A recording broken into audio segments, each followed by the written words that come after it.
हमको पिलाओ, तुम हमको पिलाओ, तेरे घर जाकर पिएंगे। तुम हमको पिलाओ, तेरे घर जाकर पिएंगे।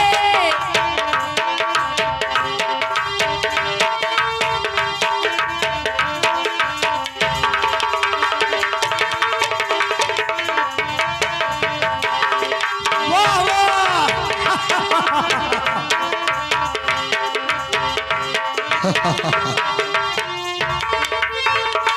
ओ तन्हाई में पीने की तसल्ली नहीं आती, तन्हाई में पीने की तसल्ली नहीं आती, तसल्ली नहीं आती।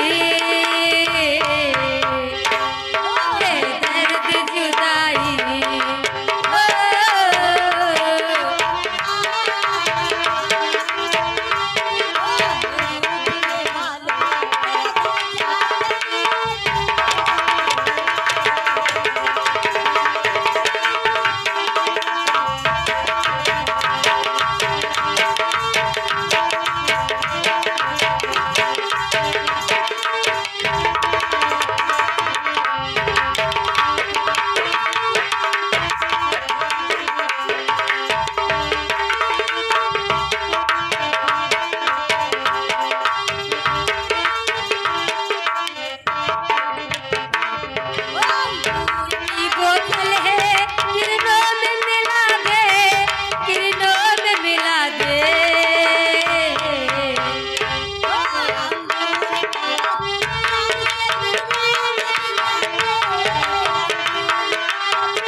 वाह भारत, बहुत खुशी है, बहुत खुशी है।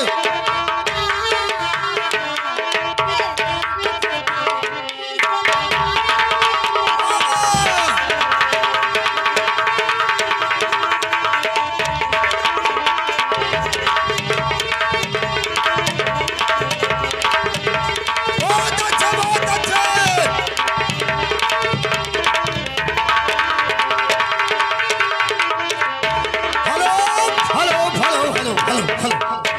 हमारे महाराज इस वक्त खुशी में क्या